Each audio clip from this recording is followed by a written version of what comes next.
Pass এন্টারটেইনমেন্টে আপনাদের স্বাগত। আজকের গল্প গুপ্ত কাকু। আসিফ ও বুধানের চরিত্রে অনিশ মুখার্জি, চরণ সিং প্রিয়ম ঘোষাল, মা মৌসুমী ঘোষাল, বাবা ইন্দ্রজিৎ রায়, চামেলি সৃজনী ব্যানার্জি, গুপ্ত কাকিমা সায়ন্তনী ব্যানার্জি, গল্পের কথক সোমনাথ ঠাকুর। সর্বশেষ গল্পের রচনা, পরিচালনা, শ্রুতিনাট্যরূপ ও গুপ্ত কাকুর চরিত্রে অভিজ্ঞান মুখার্জি। শব্দগ্রহণ স্টুডিও গান্ধার। কারিগরি সহায়তা ও আবহ সঙ্গীত সাগর দাশগুপ্ত। শুরু হচ্ছে গুপ্ত কাকু। অলির সাথে আমার আলাপ ব্যাঙ্গালোরে চাকরি সূত্রে। এক বহুজাতিক সংস্থায় আমরা একই দলে কাজ করতাম। আমাদের ছোট্ট দলে বাঙালি প্রায় নামমাত্র হওয়াতে দ্বীপ্রাহরিক ভোজনটা সাধারণত আমি অলির সাথেই করতাম, যাতে খাওয়ার সময়টুকু অন্তত শান্তিতে বাংলা বলতে পারি। অনেক বিষয় নিয়েই কথা হতো, যার মধ্যে পরলৌকিক আলোচনা তো প্রায়ই হতো। কথায় কথায় একদিন জানতে পারি অলির বাবার নাকি জীবনে একাধিক ভয়াবহ ভৌতিক অভিজ্ঞতা রয়েছে। চেপে ধরলাম, একদিন দেখা করতেই হবে। সাক্ষাৎ ভূত দর্শন, সে কি ছাট্টিখানি কথা! এমন মানুষের সাথে আলাপ হওয়া তো সৌভাগ্যের ব্যাপার। হিসেব মতো একদিন গুটি গুটি পায়ে হাজির হলাম বন্ধুর বাড়ি। গল্প তো শুনবই, সাথে রাতের খাওয়ারও নিমন্ত্রণ। পরোটা, ছোলার ডাল আর কষা মাংস সহযোগে এলাহি আয়োজন। খাওয়ার পর খানিক কুঁচো মৌরি হাতে নিয়ে জমিয়ে বসলাম। খুব বেশি রাত হয়নি। একটা গল্প দিব্যি হতে পারে। কাকুও বেশ জমাটি মানুষ, আর কথার বাঁধনও মারাত্মক। এমনভাবে গল্প করেন মনে হয় যেন চোখের সামনে সব ঘটছে। উনিও একটু গুছিয়ে বসে শুরু করলেন। কাকু যেমনটা বললেন আমি সেভাবেই তুলে ধরছি। আমার ছোটবেলার খানিকটা কেটেছে আলওয়ারে। আমার বাবা ছিলেন ওখানকার সরকারি হাসপাতালের অভিজ্ঞ ডাক্তার। তখন দেশ সবে স্বাধীন হয়েছে। সরকার থেকে মাঝারি এবং ছোট শহরগুলোকে নানান চিকিৎসা প্রকল্পের আওতায় আনা হচ্ছিল। ফলত সরকারি চিকিৎসকদের কাজের পরিধি ছিল সাধারণ অবস্থার প্রায় 4 গুণ। দিনরাত এ গ্রাম সে শহর ঘুরে বেড়াতে হতো। কাজের বিচারে তা মারাত্মক খাটনির হলেও আশেপাশের গ্রাম ও ছোট শহরগুলিতে বাবার দারুণ সম্মান। তখন লোকে তাকে সাক্ষাৎ ভগবানের রূপে দেখে। বাড়ি এসে কলাটা মূলোটা প্রায়শই দিয়ে যায়। মাঝে মাঝেই নানা বাড়ি থেকে খাওয়ার নিমন্ত্রণ আসে। সবসময় তা রক্ষা করা হয়তো হয়ে উঠত না, তবে বাবা সাধ্যমতো চেষ্টা করতেন সকলের অনুরোধ রাখার। সবসময় না পেরে ওঠার আরেকটি বড় কারণ ছিল আলওয়ারের ভৌগোলিক অবস্থান। চারদিক পাহাড় জঙ্গলে ঘেরা এক ছোট্ট উপত্যকা আলওয়ার। শহর থেকে বেরোতে গেলেই গভীর জঙ্গলের মধ্যে দিয়ে পথ। রাস্তার অবস্থাও যে বিশেষ অনুকূল তা নয়। ভাঙা পাথরের রাস্তা, তাও খানাখন্দে ভরা। সর্বোপরি কাছে পিঠে যাওয়ার জন্য গাড়ি বলতে তখন ছিল গরুর গাড়ি, তাও আগে থেকে বায়না দিতে হতো। একটু পয়সাওয়ালা ঘরে হয়তো বা বড় চাকার ভটভটি গাড়ি থাকতো, পিছনে খড়ের চাল দেওয়া। তবে তার সংখ্যা বেশি নয়। ওসব অঞ্চলে মোটর গাড়ি বা জিপ গাড়ি চোখে পড়া ছিল ভাগ্যের ব্যাপার। সে চোখে পড়া মানে নির্ঘাত জরিপের গাড়ি। তবে মালবাহী ট্রাক চলতো মাঝে মাঝে। বাবা অবশ্য কোথাও যেতে হলে ওই পিছনে ছাউনি দেওয়া ভটভটি গাড়ি বলতেন। তার অবশ্য আরেকটা কারণও ছিল। বাবার সাথেই হাসপাতালে ক্লারিক্যাল কাজ করতেন আরেকজন বাঙালি, নরহরি গুপ্ত, এলাহাবাদের প্রবাসী বাঙালি। আমরা গুপ্ত কাকু বলে ডাকতাম। মা বলতেন গুপ্ত দা। বাবা খুব ভালোবাসতেন ওনাকে। উনি স্ত্রী কন্যা সহ আমাদের সাথেই থাকতেন। আমাদের বাড়িটা ছিল সেই পুরনো দিনের খোলা উঠোনের বাড়ি। উঠোনের একদিকে আমরা থাকতাম, মুখোমুখি আরেক দিকে গুপ্ত কাকুরা। উঠোনের ডান দিকে আরেকটি পাঞ্জাবি পরিবারও থাকত। অবশ্য তারা হাসপাতালের সাথে যুক্ত ছিল না, তবে ভাব ভালোবাসা বেশ ছিল। সকলের ব্যবহারের জন্য রসুই ঘর বা রান্নাঘর আর বাথরুম ছিল উঠোনের বাঁ দিকে, মানে পাঞ্জাবি পরিবারের মুখোমুখি। উঠোনের একপাশে কয়লা জমা করা থাকত, কারণ ওসব দিকে গ্যাসের প্রচলন তখনও হয়নি। রান্নাঘরে সকলের নির্দিষ্ট উনুন ছিল। মা কাকিমারা দিব্যি গপ্প করতে করতে রাঁধতেন। খাওয়া দাওয়া হতো ঘরের মধ্যে, তবে ভালো মন্দ কিছু রান্না হলে একে অপরকে না দিয়ে খাওয়া হতো না। আমি, বোন, গুপ্ত কাকুর মেয়ে সবাই মিলে চাতালে খেলতাম। গরমে রাতের দিকে প্রায় দিনই সন্ধেবেলা বিদ্যুৎ চলে যেত, তখন চাতালে লণ্ঠন জেলে পড়াশুনো করতাম। এতটাই ঘনিষ্ঠ ছিলাম আমরা যে বাবা সবসময় নিমন্ত্রণ রক্ষায় ওনাদেরকেও সাথে নিয়ে যেতেন। আর বেশিরভাগ নিমন্ত্রণই যেহেতু হাসপাতাল সূত্রে, ওনাকেও কম বেশি লোকজন চিনতই। এভাবেই আহ্লাদে আমোদে দিব্যি দিন কাটছিল। এ সময় একদিন বিকেলে আমাদের বাড়িতে এক কন্ট্রাক্টর এলেন বাবার সাথে দেখা করতে। আলোয়ার থেকে প্রায় 30 কিলোমিটার দূরে গ্রাম রতনগড়। সেখানেই ভদ্রলোকের নিবাস, নাম চরণ সিং। ওখানেই এক সাময়িক সেবাকেন্দ্র গঠনের উদ্যোগে বাবার সাথে দেখা করতে এসেছেন। সাত্ত্বিক মানুষ, সাথে অনেক ফল মিষ্টিও নিয়ে এসেছেন। যাওয়ার সময় অনেকবার বললেন, डॉक्टर साहब अब इजाजत दीजिए, हम चलते हैं। भाभी साहब और बच्चों को लेके आप एक दिन हमारे वहाँ जरूर आना।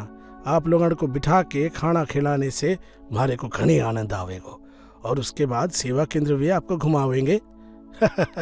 নিশ্চয়ই চরণ সিংজি, আমি সবাইকে নিয়ে শিগগিরই আসব।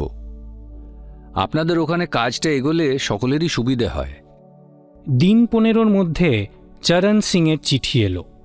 বলা ভালো নিমন্ত্রণপত্র। লেখা, खम्मा घड़ी डॉक्टर साहब, आप लोग आने वाले शनिवार के दिन हमारे घर पे पधारिए। दोपहर का खाना अठे खावेंगे और फिर सेंटर भी आपको घुमा के दिखावेंगे। आप लोग अगर आएंगे तो हम आपके बहुत आभारी रहेंगे। आपका चरण सिंह। ঠিক হলো যাওয়া। বাবা চিঠিতে জানিয়ে দিলেন ওনাকে। সেদিন হাসপাতাল থেকে ফেরার পথে আসিফকে বাড়িতে নিয়ে এলেন। আসিফ আমাদের পরিচিত ড্রাইভার। আমরা আসিফ চাচা বলে ডাকতাম। ওনার একটি ছাউনি দেওয়া ভটভটি আছে। বাবা আসিফকে এনে উঠোনে বসিয়েই হাঁক পারলেন, আরে গুপ্ত, এদিকে এসো তো ভাই একবার। গুপ্ত কাকু আসতেই বাবা সবটা খুলে বললেন। গুপ্ত কাকু তো শুনেই রাজি, কিন্তু আসিফ একটু দোনা মনা করছিল। বাবা জিজ্ঞেস করতে বলল, डॉक्टर साहब वैसे रतनगढ़ जाने में तो कोई दिक्कत कोनी, लेकिन रास्ता खराब आछे। लगभग 30 किलोमीटर घना जंगल आछे, करीब करीब 3 घंटा लगबे। रास्ता बदनाम भी आछे, बहुत हादसा हुआ है उधर। বাবা কিছু বলার আগেই গুপ্ত কাকু বলে উঠলেন, আরে ভয়ের কিছু নেই, ও আমরা সকাল সকাল ফিরে আসব, খুব রাত করব না। আর এতগুলো মানুষ আছি, কিচ্ছু হবে না। বাবা এরপর আর তেমন কিছু বললেন না। আসিফ চাচা শনিবার সকালে চলে আসবে কথা দিয়ে ফিরে গেল। মা আড়াল থেকে শুনছিলেন সব। বাবা ঘরে ফিরতেই বললেন, বুঝেছ, আসিফ কিন্তু ঠিকই বলছিল, ও পথে অদ্দূর না যাওয়াই ভালো। আগামী শনিবার তার ওপরে আবার অমাবস্যা। কি দরকার বাবা যেচে বিপদ ডাকার? তুমি বলে দাও, পরে কোনো সময় যাবে খন। একদিন ডাক্তারের সাথে ঘর করে তুমি এসব বলছো? আর তাছাড়া ওরা একটা সেবা কেন্দ্র বানিয়েছে, আমার যাওয়াটা খুবই প্রয়োজন। তাহলে জানি না, যা ভালো বোঝো করো। যাওয়ার দিন সকালে গুপ্ত কাকু একটা পেল্লাই মাপের কাতলা মাছ নিয়ে হাজির। গুপ্ত, তুমি আবার এটা নিয়ে এলে কেন? আমি তো মিষ্টি নিয়েছি, তার উপরে ওনারা মাছ খান কিনা তা তো জানি না। আরে দাদা, আপনি চিন্তা করবেন না, যদি ওনারা না নেন আমরা নিয়ে চলে আসব, তারপর দুবারই মিলে রেঁধে খাওয়া যাবে। তুমিও পারো গুপ্ত, একেবারে সাক্ষাৎ নররূপী মাছরাঙা। আসিফ চাচা ঠিক সকাল 9টায় গাড়ি নিয়ে হাজির। আমরাও সবাই তৈরি ছিলাম। বাবা চাচার পাশে সামনে বসলেন, আমরা বাকিরা পিছনের ছাউনির তলায়। সামনে থেকে পিছনে কিছু দেখা যায় না, কিছু বলতে হলে গলা তুলে চেঁচিয়ে বলতে হয়। পিছনে বসার ব্যবস্থা বলতে খান দুয়েক ছোট জলচৌকি, যাতে মা আর গুপ্ত কাকিমা বসলেন। মেঝেতে শতরঞ্চি ভাঁজ করে পাতা, আমরা ছোটরা তার উপর বসলাম। গুপ্ত কাকু বাইরে পাদানিতে পা ঝুলিয়ে আমাদের দিকে পিছন করে বসলেন। তাও সব গুছিয়ে বেরোতে বেরোতে প্রায় 9:30 বেজে গেল। যাওয়ার পথে দুপাশ দেখে মুগ্ধ হয়ে গেলাম। লালচে পাথুরে পথ জঙ্গলের মধ্যে দিয়ে, দুপাশে জাম, মহুয়া, পিপুল, আরও কত ধরনের গাছ। কোথাও আবার লাল লাল ফুল থোকা করে ঝুলে রয়েছে। তবে পাখি বা নিদেন পক্ষে একাধটা হরিণ কিন্তু তেমন চোখে পড়ল না। জঙ্গলের মধ্যে ফণী মনসার ঝোপ বা উইয়ের ঢিপি বহু জায়গায় মাথা উঁচিয়ে রয়েছে। ও আসিফ, ওটা কি কেল্লা নাকি গো? দাঁড়াও না একটু। আমি টুক করে কাকুর পাশ দিয়ে মুখ বের করে দেখলাম ব্যাপারটা। দেখি রাস্তার এক পাশে বেশ খানিকটা খোলা জায়গা, জঙ্গলটা বেশ পাতলা। এখানে মাঝখান দিয়ে একটা চওড়া ফটক দেখা যাচ্ছে দূরে। ফটকের পাল্লা বলতে অবশ্য অবশিষ্ট নেই প্রায় কিছুই। ফটকের এক পাশে একটা অতি জীর্ণ প্রাচীর কোনো মতে দাঁড়িয়ে, তবে অন্য পাশ এক্কেবারে খালি। ফটকের পিছনে কয়েকটা থাম ছাড়া কিছুই চোখে পড়ল না। রাস্তা থেকে ফটক অবধি যাওয়ার পথ বলতে কিছুই অবশিষ্ট নেই, গোটাটাই চোর কাঁটায় ঢাকা। बरकत किला का जो बाड़ है ना, वो रास्ता वहीं से जाता है। बहुत सारे हादसा हुआ है उधर। বাবাও আসিফ চাচাকে একরকম নীরব সমর্থন করলেন। গুপ্ত কাকু একটু মুষড়ে পড়লেন। বাকি পথে তেমন কথাও বললেন না আর। আমরা যখন রতনগড় পৌঁছলাম প্রায় 12:30 বাজে। চরণ সিংজি বাইরেই অপেক্ষা করছিলেন। ছুটে এসে নামালেন বাবাকে।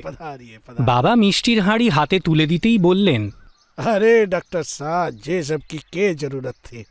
आपने हमारे घर पे पधारे, यही तो घड़ी चौखी बात से। आइए आइए, पधारिए पधारिए, आइए।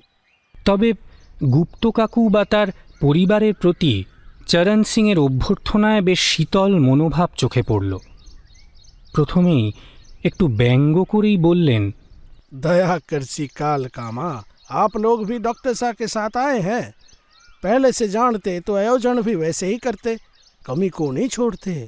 অবশ্য মাকে ওনার স্ত্রী হাত ধরে ভিতরে নিয়ে যাওয়ার সময় গুপ্ত কাকিমাও গেলেন সাথে। ইতিমধ্যে গুপ্ত কাকু সেই 1.5 হাত কাতলা মাছ এগিয়ে বললেন, সিংজি, এটা আমাদের তরফ থেকে। চরণ সিং খুব চমকে উঠে 2 পা পিছিয়ে গেলেন, বললেন, अरे ये सब लाने की क्या जरूरत थी थे को? हम मछली तो खावे से, पर कुछ नियमों का पालन करके। आज शनिवार से और अमावस भी। आज के दिन हमारे यहाँ मछली को घर के अंदर हम कौन ही लावे। हमारे नौकर बुधन को हम बोल देते हैं, वो बाहर ही इसे काट के आप लोगों के लिए पकवान बना देवेगो, पर हम आज ना खावेंगे। बुधन, ए बुधन। চরণ সিংয়ের গলায় বিরক্তির ছাপ স্পষ্ট। গুপ্ত কাকু ঘটনার আকস্মিকতায় মর্মাহত হয়ে দাঁড়িয়ে রইলেন। বাবাও চুপ। সম্ভবত খানিকটা লজ্জাবোধ কাজ করছিল ভিতরে। একে সে নিজে গুপ্ত কাকুকে সাথে নিয়ে এসেছে, তাই গুপ্ত কাকুর প্রতি অবহেলা তাকেও বিচলিত করে তুলেছে। আবার বারণ করা সত্ত্বেও কাকুর এই মৎস্য প্রেমে আপ্যায়কের বাড়িতে যে শোরগোল উঠেছে তাতেও সে কুণ্ঠিত। এসব খানিকটা আঁচ করেই বোধহয় সিংজি বললেন, अठे और साहब के हाथ से मछली ले जा। ইতিমধ্যে বুধন শরবত বানিয়ে নিয়ে এসেছে। बाबू शरबत।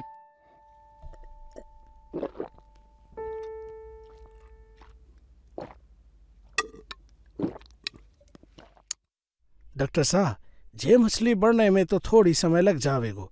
तब तक चलिए, हम आप लोगों को हमारा सेवा केंद्र घुमा के लावेंगे। चलिए चलिए। শরবত খেয়ে চরণ সিং, বাবা আর গুপ্ত কাকু রওনা হলেন সেবা কেন্দ্রের পথে। আমিও সঙ্গ নিলাম। সিংজি, আপনি এই মাছের রান্না করতে না বললেই পারতেন। আপনার জন্য আনা, পরে খেতেন এক সময়।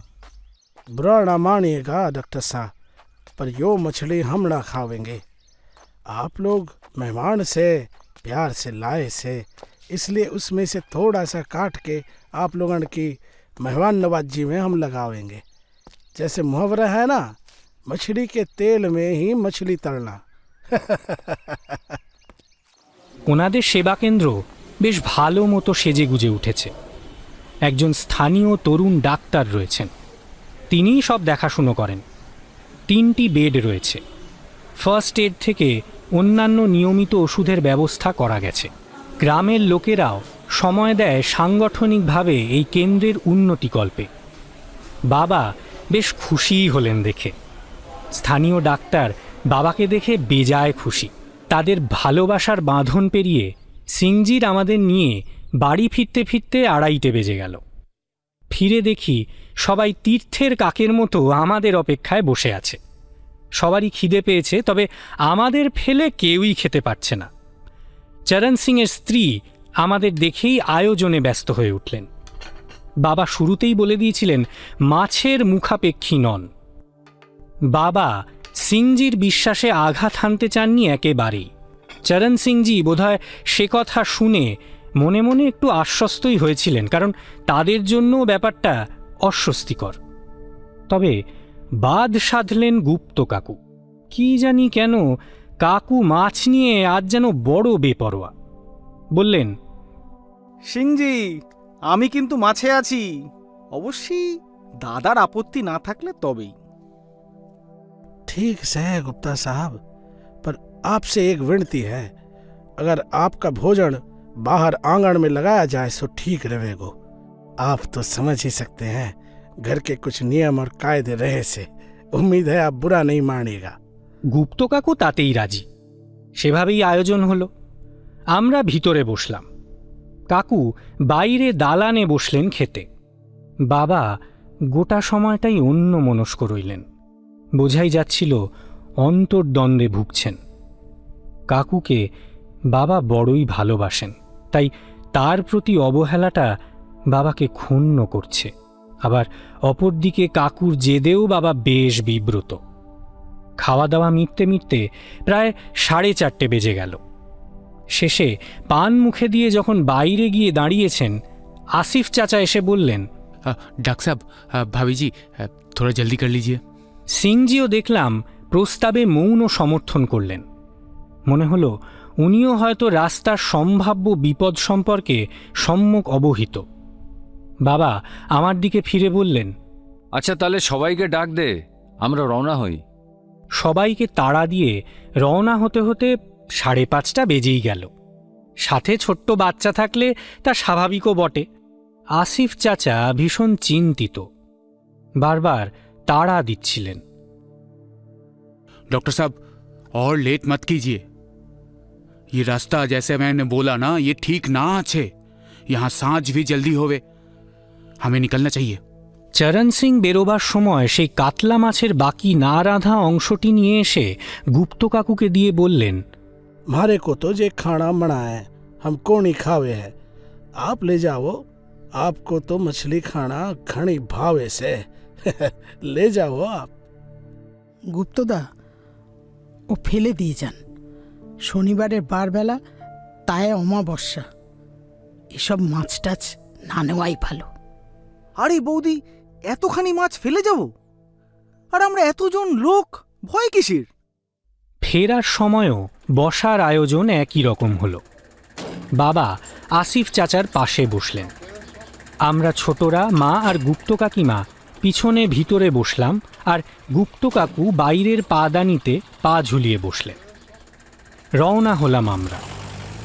ধীরে ধীরে লোকালয়ের গণ্ডি পেরিয়ে বন্ধুর পাহাড়ি পথে গাড়ি প্রবেশ করল। ছাউনির ভিতর দিয়ে দেখলাম ঝুপ করে পাহাড়ের গা বেয়ে সন্ধে নামল। দুপাশে ঝাঁকড়া গাছের সারি। সেই সুদীর্ঘ গাছের সারি রাস্তায় ঝুঁকে পড়ে তাকে আরও অন্ধকার করে তুলেছে।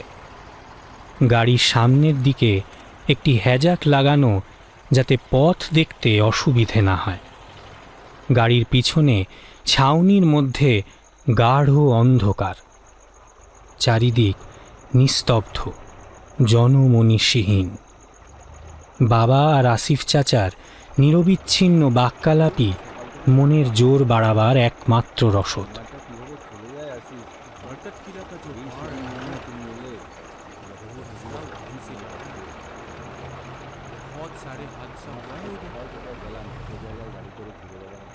পিছনে ছাউনিতে সবাই ঘুমোচ্ছে, একে অন্যের কোলে ঘাড়ে মাথা রেখে। তবে পিছনে বিলাসবহুল তাকিয়া বা বালিশ নেই, বরং একটা পুরনো খালি গ্যাস সিলিন্ডার, কিছু বাসন, তারই মাঝে একটা শতরঞ্চি ভাঁজ করে পাতা। সেখানেই আমরা বসে, আর কাকু নির্বাক নিরুত্তাপ নিকষ রজনীর একনিষ্ঠ দর্শক। গাড়ি ছাড়ার পর আর কোনো কথা বলেননি। বেশ খানিকক্ষণ চলার পর শুনতে পেলাম আসিফ চাচা বলছেন, वैसे और 1.5 घंटा लग जाएगा डॉक्टर साहब। আকাশ বেশ পরিষ্কার। এই পাহাড়ি পথটুকু পেরিয়ে গেলে আর চিন্তা নেই। মনে হচ্ছে আজ নির্বিঘ্নেই পৌঁছব। কিন্তু আসিফ চাচার সেই আশ্বাসের ভিত টলিয়ে সামান্য কিছু পরেই হঠাৎ শুরু হলো দমকা হাওয়া। শুনতে পাচ্ছি বাবা বলছেন, কি হলো গো আসিফ, হঠাৎ এমন করে ঝড় উঠল? এর তো কোনো পূর্বাভাস ছিল না। समझ में नहीं आ रहा है डॉक्टर साहब, कुछ तो गड़बड़ है। अभी तक तो किला भी नहीं आया है। আস্তে আস্তে ঝড়ের বেগ প্রবল থেকে প্রবলতর হয়ে উঠল।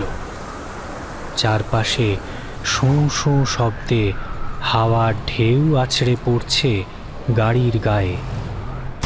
শত সাইরেনের ঝংকারে দমকা হাওয়া মুচড়ে উঠে গাড়িটাকে বারবার আঘাত করছে, যেন এক ক্ষুধার্ত ময়াল ধীরে ধীরে গ্রাস করতে চাইছে নিজের রাতের শিকারকে। সবচেয়ে বড় ভয় গাড়ি উল্টোনোর। পাহাড়ি রাস্তা, এক পাশ দিয়ে পাহাড় উঠে গেছে, অন্য পাশে নেমেছে খাদ। অতি গভীর না হলেও গাড়ি উল্টোলে ক্ষতির সম্ভাবনা যথেষ্ট। আসিফ চাচা প্রাণপণে সামলিয়ে চলেছেন। একটু আগে পর্যন্ত বাইরে সামান্য তারার আলোটুকু ছিল, কিন্তু এখন কিছুই প্রায় দৃশ্যমান নয়। একটা ঘোলাটে ভাব গাড়ির বাইরে। শুনতে পাচ্ছি বাবা চিৎকার করছেন সামনে, এত কুয়াশা কেন আসিফ? ধীরে চালাও, ধীরে, নইলে বিপদ হবে। अगर धीरे चलाएंगे तो जान तक नहीं बचेगा। अब पकड़ के बैठिए। গুপ্ত, তোমরা ঠিক আছো তো সবাই? আমি আছি দাদা, ভয় নেই। বলতে বলতে একটা প্রবল ঝাঁকুনি লাগলো গাড়িতে। গাড়ির ভিতরেই ছিটকে পড়লাম এদিক সেদিক। মুহূর্তেই বোন তারস্বরে কেঁদে উঠল। ওর পায়ে সিলিন্ডারটা উল্টে পড়েছে।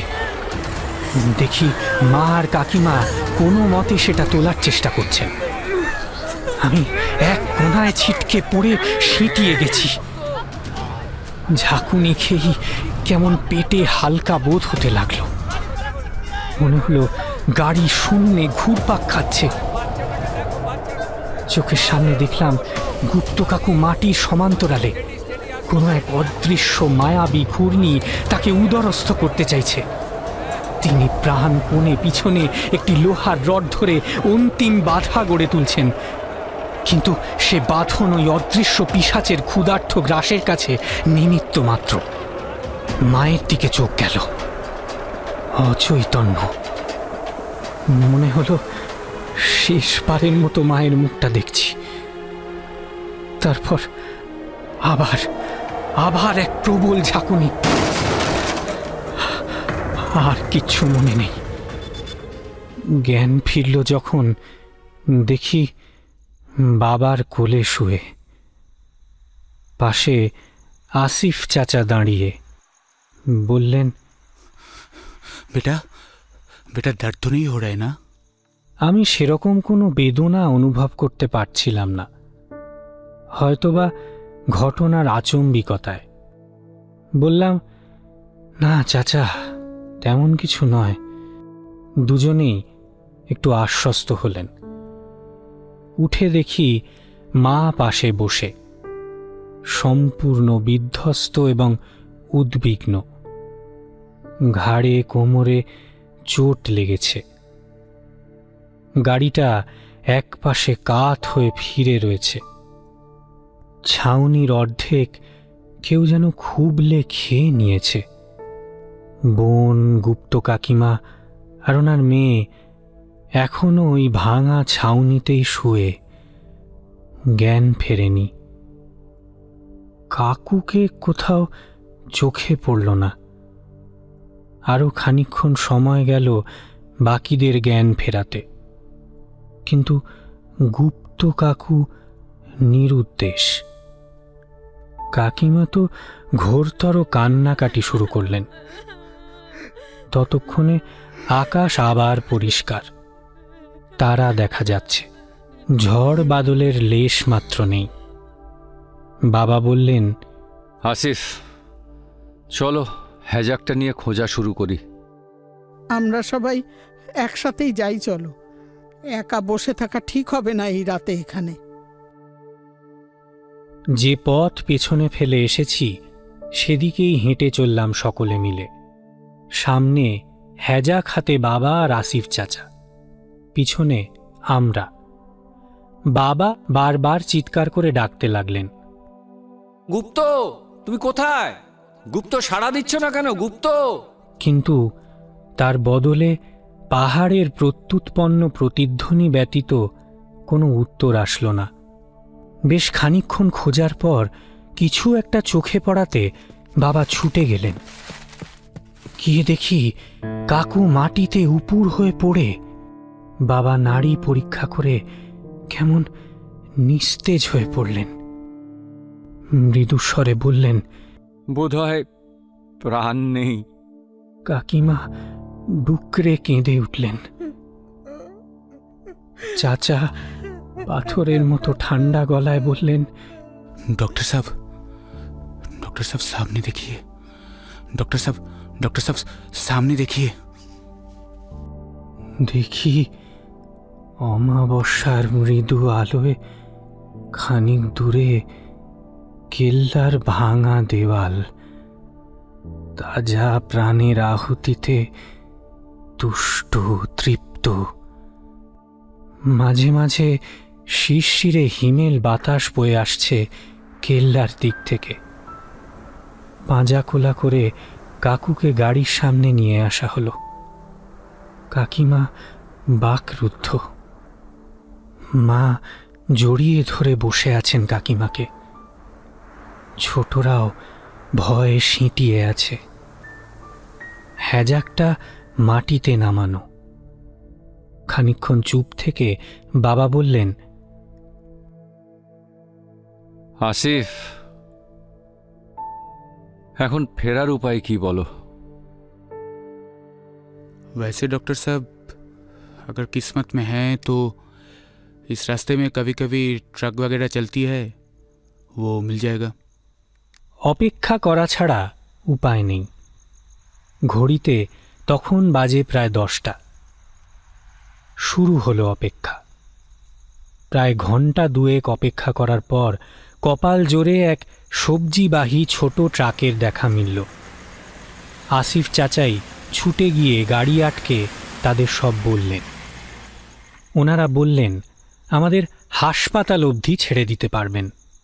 সকলে ধরাধরি করে গুপ্ত কাকুর দেহ তোলা হলো গাড়ির উপর।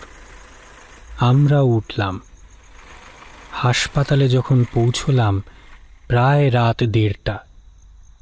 বাবা দৌড়ে গিয়ে যিনি রাতের ডাক্তার ছিলেন তাকে নিয়ে এলেন। সিকিউরিটির লোকেরাও এলো সাথে। কাকুকে ভিতরে নিয়ে গিয়ে ভালো করে পরীক্ষা করে ডাক্তার জানালেন কাকু অনেকক্ষণ আগেই আমাদের ছেড়ে চলে গেছেন। সকলের কান্নার বাঁধ ভাঙল এবার। বাবা আর চাচারও বেশ চোট লেগেছে। ওখানে বসেই সকলের প্রাথমিক চিকিৎসা করা হলো। আসিফ চাচার তো মাথায় ব্যান্ডেজ অবধি বাঁধতে হলো। ততক্ষণে খবর পেয়ে আরও অনেকে এসে পড়েছেন। ভোরবেলা কাকুকে দাহ করতে নিয়ে গেলেন সবাই। বাবা আর আসিফ চাচাও গেলেন সাথে। আমরা বাকিরা বাড়ি ফিরে আসলাম। রাতের ধকল আর ক্রমাগত অশ্রুপাতে রক্তবর্ণ চোখ। ভীত বিধ্বস্ত আমাদের দেখাশুনো ওই পাঞ্জাবি পরিবারটি করছিলেন ওই দিন। বাবার ফিরতে দুপুর হয়েছিল। হাতে করে নিয়ে ফিরেছিলেন কাকুর অস্থিভস্য। কাকিমার ইচ্ছে ছিল ওই ভস্য পরে ভাসিয়ে দেবেন প্রয়াগে, কাকুর আত্মার শান্তি কামনার্থে। কাকিমাই বারবার বাবাকে অনুরোধ করেছিলেন অস্থিভস্য না ভাসিয়ে নিয়ে আসতে। কিন্তু এরপর যে কি ভয়াবহ পৈশাচিক প্রভাব আমাদের দৈনন্দিন জীবনে নেমে আসবে তা কেউই ওই মুহূর্তে উপলব্ধি করতে পারেনি। কাকুকে দাহ করে ফিরে এসে বাবা এক অদ্ভুত গল্প করেছিলেন আমাদের সাথে। সম্ভবত হাসপাতালের কোনো বয়স্ক মাড়োয়ারি কর্মচারীর কাছ থেকে শুনে এসেছিলেন। আলোয়ারের এক ছোট্ট গ্রাম থেকে অপেক্ষাকৃত বর্ধিষ্ণু শহরাঞ্চলে রূপান্তর যে রাজপুত বংশের হাত ধরে, তাদের বলা হতো নিকুম্ব রাজপুত। আলোয়ার দুর্গ প্রাসাদের স্থপতিও এরাই। মূলত তাদের উদ্যোগেই 928 খ্রিস্টাব্দে গড়ে ওঠে এখানকার প্রাসাদ দুর্গ। অনেকে বলেন এরা প্রাচীন সূর্যবংশীয় রাজা ইক্ষ্বাকুর বংশধর, যে বংশের অন্যতম বংশজ ছিলেন রাজা মান্ধাতা, কলি, ভগীরথ, অজ, দশরথ বা রাম সহ ওনার চতুষ্পুত্র। 500 বছরেরও বেশি এরা রাজত্ব করেন এই অঞ্চলে। এদের কুলদেবী ছিলেন দেবী কালিকা ও দেবী রেণুকা। এই অঞ্চলের প্রভূত উন্নতিকল্পে লিপ্ত থাকলেও লোকমুখে এই বংশের দুর্নামও ছিল যথেষ্ট, কারণ নরবলি। রাজপরিবার তাদের কুলদেবীর উদ্দেশ্যে নিয়মিত নরবলি দিতেন। তবে এই মৃতদেহগুলির কিন্তু দাহ করা হতো না। পুজোর নিয়ম অনুযায়ী এই দেহগুলোর আকাশ সমাহিতকরণ করা হতো, অর্থাৎ আকাশে সমাধিস্থ করা হতো। শুনতে অস্বস্তিকর লাগলেও এ প্রথাটির চর্চা তিব্বতে একসময় ব্যাপক অর্থে প্রচলিত ছিল। তিব্বতী ভাষায় এ প্রথাটির নাম ঝাটর, যার অর্থ পাখিদের খাওয়ানো। কোনো এক অজ্ঞাত গোপন ভূখণ্ডে এই শবদেহগুলিকে কুঠার দিয়ে খণ্ড খণ্ড করে কেটে ফেলে আসা হতো। লোকমুখে শোনা যায় আলোয়ারের পাশে গভীর অরণ্যে আজ যে স্থানে বরকত কিল্লা রয়েছে, সেখানে একদা ছিল এই প্রস্তরময় ভূখণ্ড। খণ্ড খণ্ড করে কাটা দেহাবশেষের লোভে উড়ে আসত শকুনের মতো মাংসাশী পাখিরা। তারা এসে দেহখণ্ডগুলি ঠুকরে খেয়ে যেত। তারপর মৃতদেহের হাড়গুলি শুকলে পাথর দিয়ে গুঁড়ো করে সম্ভবত শস্যের সাথে মিশিয়ে অন্যান্য ছোট পাখিদের খাওয়ানো হতো। গোটা ঘটনাটাই হতো লোকচক্ষুর আড়ালে। এই প্রথা চলছে 500 বছরেরও বেশি সময় ধরে। প্রথম দিকে নিয়ম মেনে হলেও শোনা যায় এই রাজত্বের শেষের দিকে মৃত দেহাবশেষ ও অস্থিরাশির সৎকারের কোনো প্রচেষ্টা রাজপরিবারের পক্ষ থেকে ছিল না। ফলত বহুদিন ধরে স্তরে স্তরে এই দেহখণ্ডগুলি জমে পচে গলে ওই ভূখণ্ডের পরিবেশ বিষিয়ে তুলেছিল। প্রজাদের কাছে হয়ে উঠেছিল সাক্ষাৎ মৃত্যু উপত্যকা। লোকে বলতো বাঁচার লিপ্সায় মত্ত শত সহস্র বুভুক্ষু প্রেতের অবাধ চারণভূমি ছিল ওই এলাকা।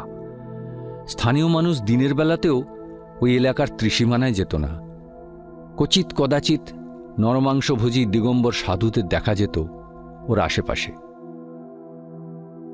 1492 সালে খানজাদা রাজপুত নাম্নী এক মুসলমান রাজপুত গোষ্ঠীর হাতে এই নিকুম্ভ রাজপুতদের পতন ঘটে, সাথে ইতি ঘটে নরবলির। লোকে বলে প্রজাবলী সমাজের সকল স্তরে বংশানুক্রমিকভাবে যে ভীতির সঞ্চার করেছিল, সেটাই ছিল খানজাদা নৃপতি হাসান খান মেওয়াতির আলোয়ার বিজয়ের প্রধান অস্ত্র। রাজ্য জয়ের পরে অবশ্য তিনি অবিলম্বে এই সকল পৈশাচিক প্রথা রদ করেন। এমনকি যে স্থানে দেহাবশেষ ফেলে আসা হতো সেখানে নির্মাণ করেন এক প্রস্তর কিল্লা, যার নাম দেন বরকত কিল্লা। বরকত কথার অর্থ আশীর্বাদ। তবে অশুভ শক্তির বিজয়কেতন নাম পরিবর্তনে মূর্ছিত হয়ে পড়েনি, বরং তারা বাসা গেড়েছিল কেল্লার প্রস্তর প্রাকারে ও অন্দরে। অনেক জাঁকজমক সহকারে কেল্লার উদ্বোধন হলেও অতি সত্বর কেল্লা ও তার পরিপার্শ্ব পরিণত হয়েছিল এক প্রেত গহ্বরে। এমনকি রাজা নিজ আত্মীয়দের সম্মুখ সৈন্যবলসহ কেল্লায় স্থানান্তরিত করে শেষ চেষ্টা করেছিলেন, কিন্তু লাভ হয়নি। বরং গোটা পরিবার নিখোঁজ হয়ে গিয়েছিল রাতারাতি কোনো এক অপার্থিব উপদ্রবে ওই জীবন্ত শ্মশান থেকে। অনেক খুঁজেও কাউকে পাওয়া যায়নি। শেষ পর্যন্ত এই কেল্লা পরিত্যক্ত ঘোষণা হয়। কালের প্রভাবে, অবহেলায় ধীরে ধীরে ধসে পড়ে কেল্লার ছাদ। ঝোপ গুল্মলতা গ্রাস করে প্রস্তর প্রাকার। অবশেষে কেল্লাটি এক প্রকার হারিয়ে গিয়েছিল সবুজের গভীরতায়। কিন্তু এই কেল্লাকে আবার জনসমক্ষে আনেন ব্রিটিশরা। উদ্দেশ্য ছিল জঙ্গলের মধ্যে দিয়ে নতুন রাস্তা নির্মাণ। আশেপাশের গ্রাম ও মফস্বলগুলিতে সহজে পৌঁছবার জন্য নতুন পাকা রাস্তা নির্মাণ প্রয়োজনীয় ছিল। তাই জঙ্গল কেটে পথ বের করা হয়। তাতে কেল্লায় যাওয়ার পুরনো পথটি ফের বেরিয়ে পড়ে। একরকম প্রায় পুরনো পথটার উপর দিয়েই নতুন রাস্তা বানানো হয়। মানুষের স্মৃতি দুর্বল হয়ে যাওয়া সময়ের দাবি, তদুপরি সাহেবের নির্দয় রক্তচক্ষু, সবে মিলে মানুষ সেই নতুন পথ ব্যবহারও শুরু করে দেয় নিয়মিত। তবে এখনও মাঝে মাঝে এমন দুর্ঘটনা ঘটে। সে কারণেই স্থানীয় মানুষেরা রাত বিরেতে এই পথ এড়িয়ে চলে। এখন বুঝতে পারছি আসিফ শুরুতেই কেন মানা করেছিল। এরপর কিছুদিন কেটে গেছে। বাড়ির সবাই আস্তে আস্তে স্বাভাবিক জীবনে ফিরে আসার চেষ্টা করছে। গুপ্ত কাকিমা ঠিক করেছেন এলাহাবাদ ফিরে যাবেন নিজের পৈতৃক ভিটেতে। কেবল এখানকার সরকারি কাজগুলো মিটে যাওয়ার অপেক্ষা। অবশ্য এখানে থাকাটা ওনার পক্ষে খুবই বেদনাদায়ক। কাকুর স্মৃতি ছড়িয়ে চতুর্দিকে। বাবা সাধ্যমতো চেষ্টা করছেন যাতে কাজকর্ম তাড়াতাড়ি মিটে যায়। আগেই বলেছি, আমাদের প্রতিটি পরিবারের বরাদ্দে 2টি করে ঘর ছিল। যদিও আমাদের শোবার ব্যবস্থা ভিতরের ঘরে ছিল, বাবা মাঝে মাঝেই বাইরের ঘরে একা শুতেন। অনেক রাত অবধি কাজকর্ম করতেন। আমরা সেই দিনগুলোয় মায়ের সাথে ভিতরের ঘরে শুতাম। বাইরের ঘরের এক পাশে ছিল বাবার কাজের টেবিল আর বইয়ের তাক, আরেক পাশে আরও কিছু তাকিয়া আটা চেয়ার আর তেপায়া, মূলত বাইরের লোকেদের আপ্যায়নের জন্য। দরজার পাশে ছিল একটি ছোট খাট। এমনই একদিন আমরা খেয়ে দিয়ে শুয়ে পড়েছি। বাবু, হঠাৎ বাবার গলার আওয়াজে ঘুম ভেঙে গেল। এদিকে আয় তো। বাবা আমায় ডাকছেন। দেখি মাও উঠে পড়েছেন বাবার ডাকে। বেরিয়ে আলো জেলে দেখি রাত প্রায় 12টা। বাবাকে দেখে মনে হলো কেমন যেন ঘাবড়ে গিয়েছেন। দ্রুত নিঃশ্বাস পড়ছে, কপালে ঘাম। মা খানিকটা ভয় পেয়েই জিজ্ঞেস করলেন, কি গো, কি হয়েছে? আমি রোজকার মতো কাজ সেরে আলো নিভিয়ে শুয়ে পড়েছিলাম। হালকা চোখ বুজে এসেছে। হঠাৎ আমার মনে হলো পিঠে কেউ একটা হাত রাখল। বেশ ঠান্ডা। সঙ্গে সঙ্গে ঘুরতে গিয়ে দেখি হাতটা শক্ত হয়ে চেপে বসছে পিঠ থেকে বুকে।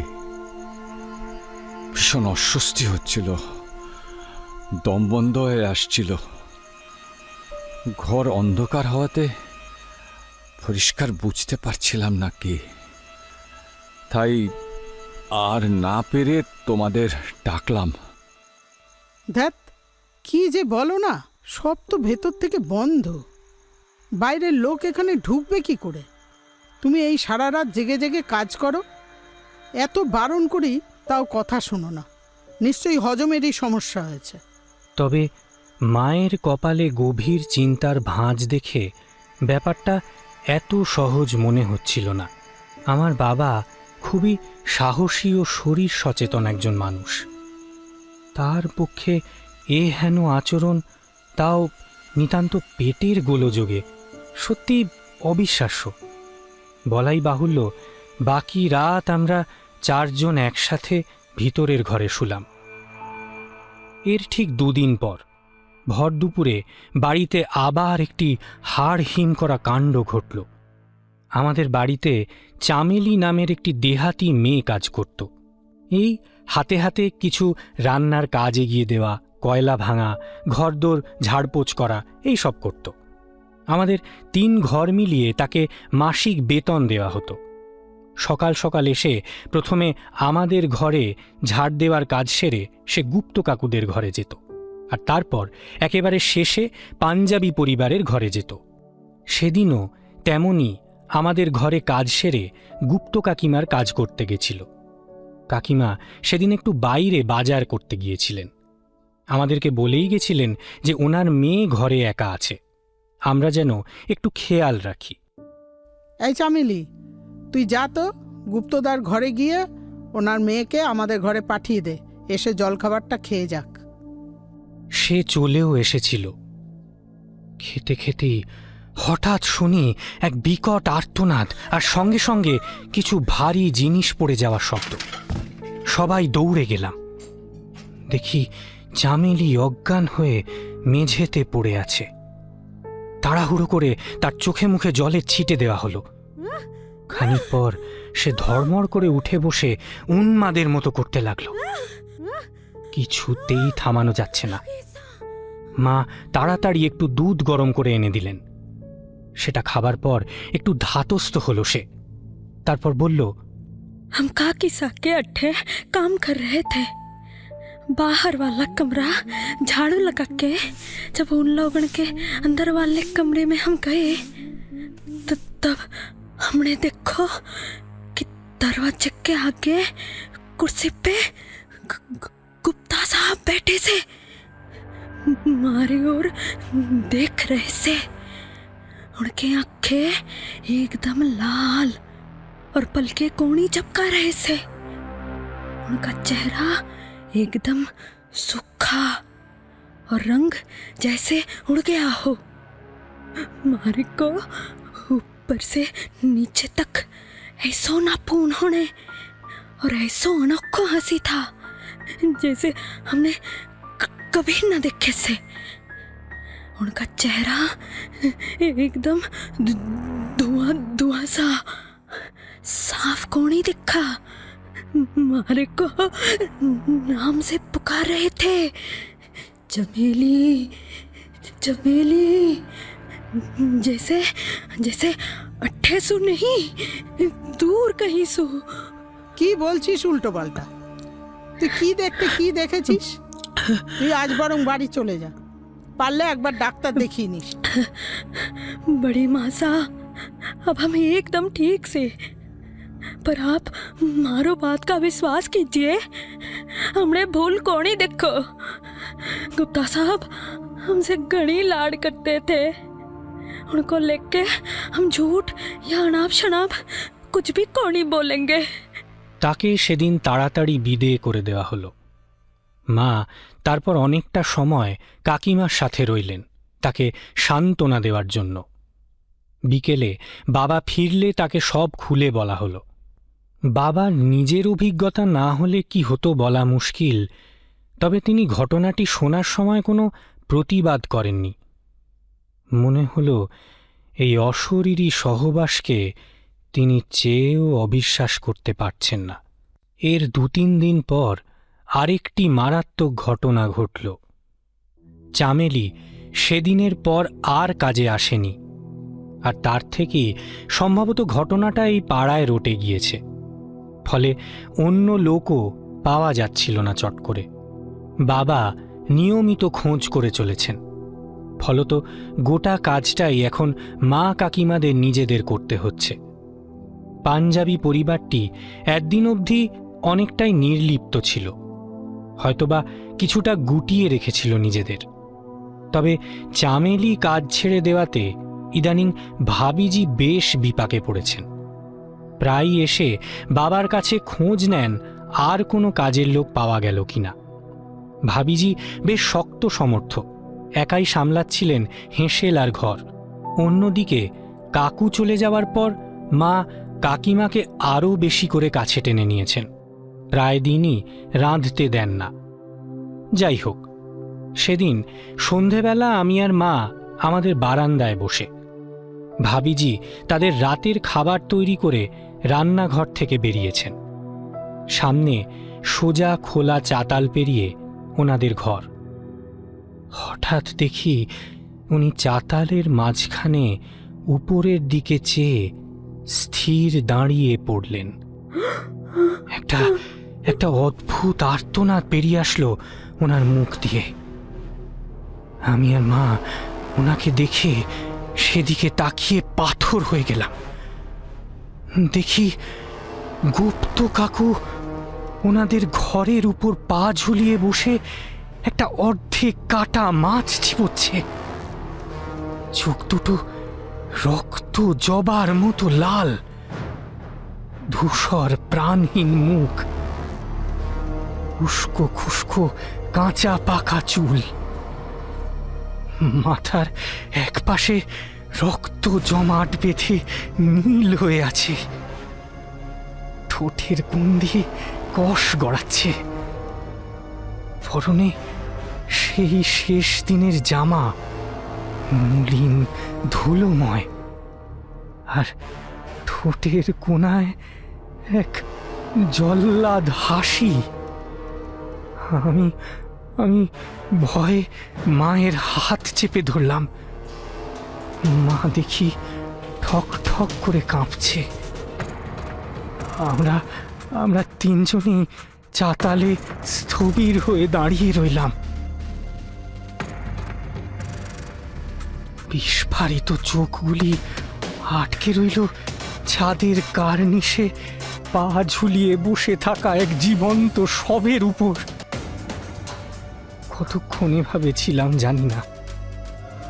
এই অনন্ত স্থবিরতার অবসান ঘটল এক প্রকাণ্ড পৈশাচিক চিৎকারে।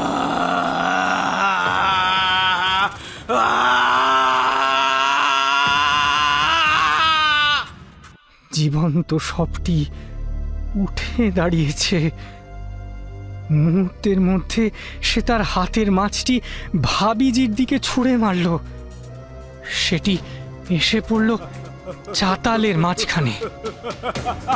তারপর এক বুক কাঁপানো গুমোর শব্দে সে ঝাঁপ দিল পেছনে বাগানে।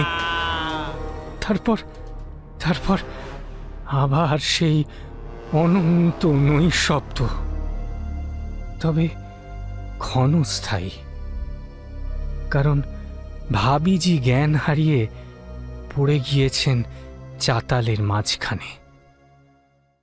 এই ঘটনার পর আমাদের বাড়ির অশরীরী উপস্থিতির কথা দাবানলের মতো সর্বত্র ছড়িয়ে পড়ল। অনেকেই বাবাকে পথে ঘাটে জিজ্ঞেস করতে শুরু করলেন। পাঞ্জাবি পরিবারটিও চলে গেল বাড়ি ছেড়ে প্রায় রাতারাতি। ওদিকে গুপ্ত কাকিমাও মানসিকভাবে খুব ভেঙে পড়েছেন। তিনিও মেয়েকে নিয়ে এলাহাবাদ চলে গেলেন। সাথে নিয়ে গেলেন ঝুলন্ত মাটির পাত্রে রাখা অস্থি ভস্য, প্রয়াগে বিসর্জন দেবেন বলে। কে নাকি তাকে বুঝিয়েছে যে এই অস্থি ঘরে রাখার জন্য কাকুর আত্মা বারবার ফিরে আসছে। তবে ওনার কাগজপত্রের কাজ এখনো ফুরোয়নি। সরকারি দপ্তরে 18 মাসে বছর। বাবা মা অনেকেই বুঝিয়েছিলেন, উনি মানতে নারাজ। ওনার মতে ওনার জন্যই আমাদের বাড়িতে এই অশরীরী উপদ্রব। কিছুতেই বুঝিয়ে আটকে রাখা গেল না। এসব হতে হতে প্রায় 1 সপ্তাহ কেটে গেল। হয়তোবা মনে হচ্ছিল সত্যিই আমরা বিপদমুক্ত হলাম। গোটা বাড়িটা এখন খাঁ খাঁ করে, পাখপাখালিও চোখে পড়ে না বিশেষ। আগে তাও কিছু শালিক চড়ুই বসন্ত বৌড়ি চোখে পড়ত, হ্যাঁ এখন সব শুনশান। কাকিমাদের আর পাঞ্জাবি ভাবিদের ঘর তালা বন্ধ, নতুন ভাড়াটে খোঁজ নিতে রাজি নয়। আমরাও বেশিরভাগ সময় ঘরের মধ্যেই থাকি, চাতালে কার সাথেই বা খেলব। বাবাও ইদানিং খুব চুপচাপ হয়ে গিয়েছেন। আসলে বাবা কাকুকে এত ভালোবাসতেন যে তার এমন অপঘাত মৃত্যু এবং তারপরে এই অপ্রাকৃতিক ঘটনাগুলি মন থেকে মেনে নিতে পারছিলেন না। ওনার বিজ্ঞানমনস্ক মন কিছুতেই এই ভৌতিক উপদ্রবে সায় দিচ্ছে না। এর মধ্যেই একদিন শনিবার ভর দুপুরে আবার এক ঘটনা ঘটল। রোজকার মতো মা দুপুরে স্নান করতে গিয়েছেন। স্নানঘর বারান্দার এক পাশে। আমি বারান্দায় বসে বই পড়ছি, বোন পাশেই খেলছে, বাবা হাসপাতালে। হঠাৎ স্নানঘর থেকে মা চিৎকার করে ছুটে বেরিয়ে এলেন, ভেজা সর্বত্র। চিৎকার করতে করতে বললেন, এই ঘরে ঢোক, ঘরে ঢোক। আমি স্নানঘরের দিকে চাইলাম, তবে তেমন কিছু চোখে পড়ল না। কিছু না বুঝেই ছুটে বোনকে নিয়ে ঘরে ঢুকলাম। মা আগল তুলে দিয়ে একটু ধাতস্থ হয়ে বলল, স্নান করার সময় হঠাৎ দেখে দরজার পাশে কোণে একজনকে দাঁড়িয়ে। একে স্নানঘরটা বড়, তাই দুপুরের আলো আধারি আমি ঠিক ঠাওর করতে পারিনি রে। তার উপর যেখানে সেই অবয়ব দাঁড়িয়ে, সেখানে কেমন যেন ঝাপসা ধোঁয়ায় মোড়া, সাথে একটা অদ্ভুত গোঙানির শব্দ, খুব অস্পষ্ট। দিনের বেলা বিজলি বাতি জ্বালাবার অভ্যেস আমাদের কারোরই নেই। এহেন ভর দুপুরে আমাদের চোখ এড়িয়ে কেউ ঢুকে পড়বে সে সম্ভাবনাও নেই। মা স্বভাবতই খুব ভয় পেয়ে কে কে ওখানে বলে চেঁচিয়ে ওঠেন, কিন্তু কোনো উত্তর আসেনি।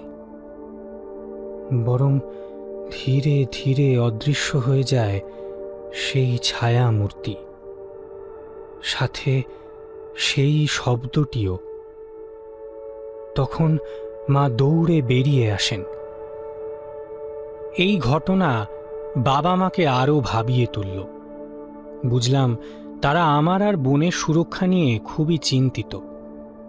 সবসময় আমরা একসাথে থাকা শুরু করলাম। আমি বা বোন কাউকেই একা ছাড়া হতো না। আমরা বাথরুমে গেলে বাইরে মা বাবা কেউ একজন দাঁড়িয়ে থাকত। চাতালে বসা একরকম মানাই হয়ে গেল। মা দিনের বেলা সব রান্না সেরে রাখতেন। চাতালের আলোটি সারা রাত জেলে রাখা হতো। বাবা কলকাতায় ফেরত আসার আবেদন জমা দিলেন। সেই প্রেত সমান্তরালভাবে আপন উপস্থিতির জানান দিয়েই চলল। প্রায় দিনই কাকুদের ঘর থেকে অস্পষ্ট গোঙানির আওয়াজ পাওয়া যেত। কখনো বা আষ্টে গন্ধে ভরে উঠত চাতালের চারপাশ। মা পরম যত্নে আলোয়ারের এই রুক্ষ মাটিতেও একটি দোলন চাঁপা গাছ লাগিয়েছিলেন। সেটিও মাঝে মাঝে বিনা হাওয়ায় মারাত্মক দুলতে শুরু করত। থম মারা পরিবেশ সর্বক্ষণ, আর রাতে তো সাক্ষাৎ প্রেতপুরী। বাবা নিয়মিত বদলির তাগাদা দিয়ে চলেছেন। আসলে উপর মহলকে কোনো বিশ্বাসযোগ্য কারণ দর্শালে হয়তো তা তাড়াতাড়ি হতো, কিন্তু এই অশরীরী উপদ্রব তো আর কারণ হিসেবে গ্রহণযোগ্য নয়। তাই স্বাভাবিক প্রক্রিয়ার একটু দেরি হচ্ছে। কিন্তু এত সাবধানতা সত্ত্বেও আমরা সেই প্রেতের অদমনীয় ক্ষুধার হাত থেকে রেহাই পেলাম না। ফের নেমে এলো তার পৈশাচিক থাবা আমাদের উপর। বলা ভালো, আমাদের মধ্যে সবচেয়ে ছোট মানুষটির উপর, আমার বোন। সেদিন সকাল থেকেই ঝিরঝিরে বৃষ্টি। গোটা বাড়িটা যেন কেউ কালো ওড়নায় ঢেকে রেখেছে। বেলা বাড়ার সাথে সাথে বাড়ল বৃষ্টির বেগ। বাবা বৃষ্টির জন্য সন্ধ্যের আগেই বাড়ি ফিরে এসেছেন। রাত বাড়ার সাথে সাথে শুরু হলো প্রবল বজ্রপাত। প্রকৃতির যেন এক উল্লাসী ধ্বংসলীলা মৃদু মৃদু দামামা বাজছে থেকে থেকে। পথঘাট জনমানব শূন্য। রাত বাড়ার আগেই সবাই ঢুকে পড়েছে নিজ নিজ নিরাপদ আশ্রয়। বিদ্যুৎ পরিষেবাও বন্ধ সেই দুপুর থেকে। আমরা এমনিতেই তাড়াতাড়ি শুয়ে পড়ি। সেদিন আরও আগে খাওয়া দাওয়া সেরে শুয়ে পড়লাম। বলাই বাহুল্য, বিদ্যুৎ সংযোগ বিচ্ছিন্ন। সেদিন চাতালেও আলো নেই। এই জলে পিদিম জ্বালানো সম্ভব নয়, তাই চারিদিকে নিশ্ছিদ্র অন্ধকার। চারজনে একসাথেই শুলাম।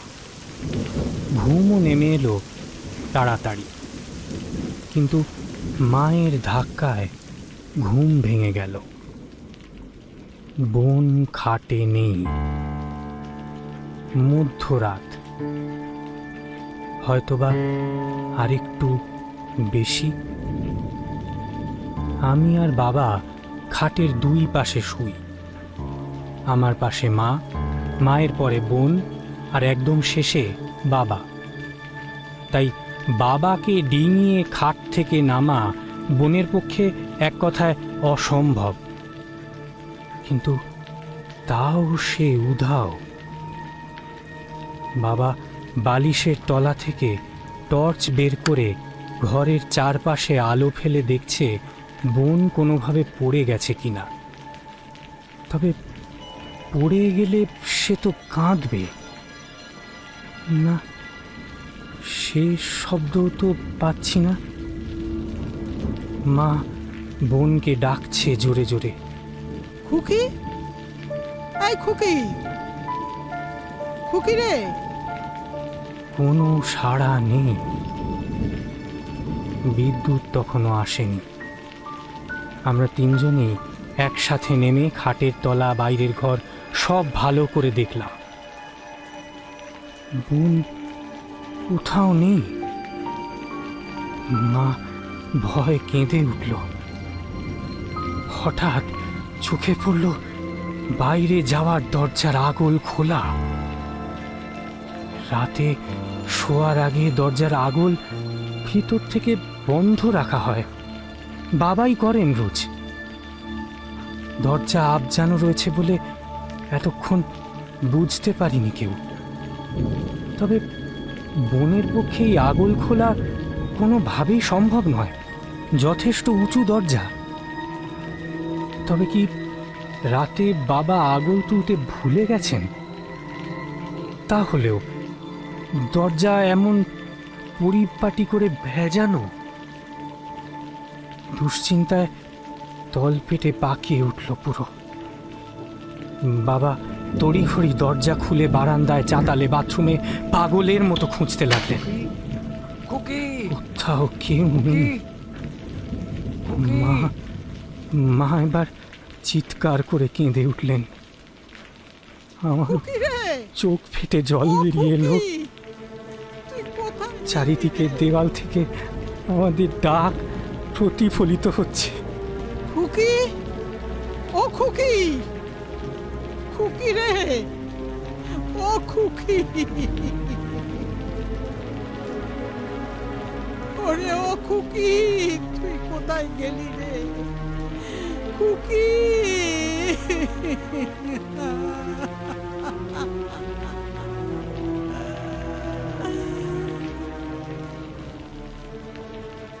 আচমকাই মা বলল, বুঝলে, চলো একবার চলো গুপ্তদার ঘরটা দেখে আসি। বাবা অবাক হয়ে বলল, গুপ্তর ঘর? সে তো বহুদিন বন্ধ, ওখানে খুকি যাবে কি করে? সময় নষ্ট না করে আমরা দ্রুত এগিয়ে গেলাম সেই ঘরের দিকে। বাবা টর্চের আলো ফেললেন দরজায়। তালা খোলা। কে খুললো, কিভাবে খুললো? অবশ্য সেসব প্রশ্ন এখন অবান্তর।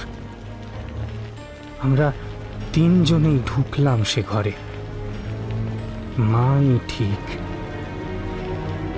ঘরের এক কোণে মেঝে পড়ে আছে বোন, অচৈতন্য। বাবা দৌড়ে গিয়ে বোনকে কোলে তুলে নিলেন। বরফের মতো শীতল সে দেহ, সারহীন। বাবা অস্ফুটে বলে উঠলেন, খুকি খুকি এখানে আসলো কিভাবে?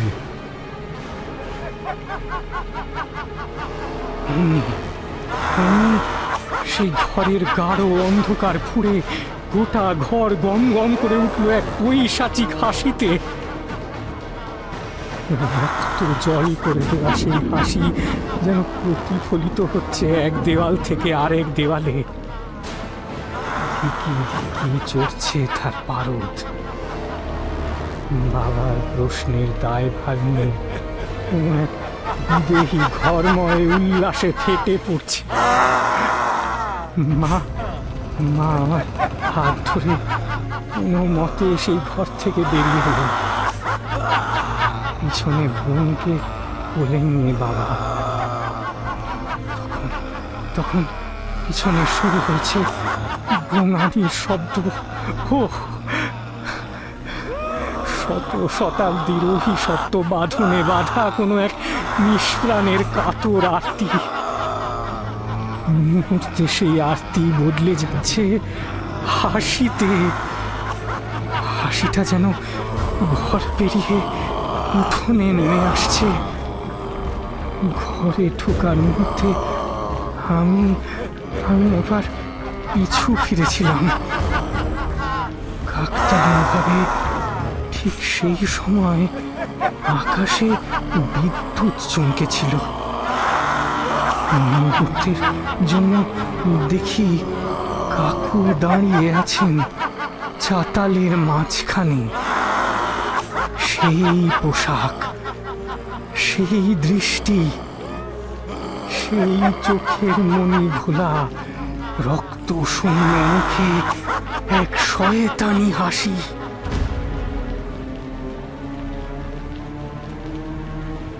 ঘরে ঢুকেই ভালোভাবে আগল তুলে বাবা পিদিম জ্বালালো।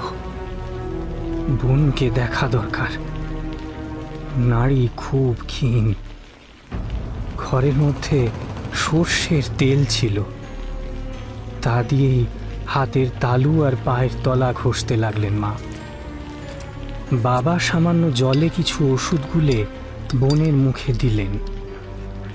বেশ খানিকক্ষণ পর বোন চোখ খুলল মায়ের কোলে। এই গোটা সময়টা চাতালের এক প্রান্ত থেকে অপর প্রান্তে ভেসে বেড়ালো সেই গোঙানির আওয়াজ। কখনো বা বাইরের দেওয়ালে আঁচড় কাটার আওয়াজ, কখনো ছাদের উপরে হেঁটে চলার আওয়াজ, সাথে মেঘ ভাঙা বৃষ্টি। সে রাত ছিল ভয়ঙ্করী। আমরা গোটা রাত জেগে বসেছিলাম। সাক্ষাৎ মৃত্যুদূত দাঁড়িয়েছিলেন শিয়রে। ক্রমে ক্রমে রাত ফুরোবার সাথে ধীরে ধীরে মিলিয়ে গেল সে গোঙানি। কিন্তু দগদগে স্মৃতি হয়ে রয়ে গেল আমাদের মনে। মনে আছে পরদিন সকালেই এক কাপড়ে সে বাড়ি ছেড়ে বেরিয়ে গেছিলাম আমরা, সোজা হাসপাতালের গেস্ট হাউস। সেখানে থেকে দুদিনের মাথায় তড়িঘড়ি ট্রেনের টিকিটের ব্যবস্থা করে কলকাতা। বাবা ওখানে এক বিশ্বস্ত অধ্যস্তনের উপর দায়িত্ব দিয়েছিলেন জিনিসপত্র পাঠিয়ে দেবার। তিনি পাঠিয়েও দিয়েছিলেন সব সময় মতো। বাবা মার কেমন যেন অনেকটা বয়স বেড়ে গেছিল সেই রাতে। বাবা ফিরে আসার বছর 5 মধ্যেই ইহলোকের মায়া কাটান। শেষ দিন অবধি আঁকড়ে থাকতেন আমাদের সব সময়। আমরা আর কোনোদিন আলোয়ার ফিরিনি। গুপ্ত কাকিমার সাথে চিঠি মারফত কয়েকবার যোগাযোগ হয়েছিল। তিনি কন্যা সহ সুস্থই আছেন। আসিফ চাচা একবার কলকাতায় এসেছিলেন কাজে, আমাদের বাড়ি এসেছিলেন দেখা করার জন্য। তার কাছেই শুনেছি সেই বাড়ি এখন হানা বাড়ি হয়ে গিয়েছে। আমরা আসার পর আরও কয়েকটি পরিবার থাকার চেষ্টা করেছিল, কিন্তু কোনো না কোনো অপঘাতে সকলেই বিদায় নিয়েছে। মালিক বহু চেষ্টা করেও ও বাড়ি আর ভাঙতে পারেনি। সে বাড়ির চারপাশে এখন আগাছার জঙ্গল। সেই ঘর, সেই উঠোনে আজ শ্যাওলার প্রলেপ, আগাছার আস্তরণ। পারতপক্ষে কেউ সে বাড়ির আশেপাশে ঘেঁষে না। শুধু দোলন চাপা গাছটা এখনো দাঁড়িয়ে আছে, আরও বড় হয়েছে, আর মাঝে মাঝেই দুলে ওঠে আপন খেয়ালে। বাতাসের বিলাসিতা তার নিষ্প্রয়োজন। শুনছিলেন গুপ্ত কাকু। আসিফ ও বুধানের চরিত্রে অনিশ মুখার্জি, চরণ সিং প্রিয়ম ঘোষাল, মা মৌসুমী ঘোষাল, বাবা ইন্দ্রজিৎ রায়, চামেলি সৃজনী ব্যানার্জি, গুপ্ত কাকিমা সায়ন্তনী ব্যানার্জি, গল্পের কথক সোমনাথ ঠাকুর। সর্বশেষ গল্পের রচনা, পরিচালনা, শ্রুতিনাট্যরূপ ও গুপ্ত কাকুর চরিত্রে অভিজ্ঞান মুখার্জি। শব্দগ্রহণ স্টুডিও গান্ধার। কারিগরি সহায়তা ও আবহ সঙ্গীত সাগর দাশগুপ্ত।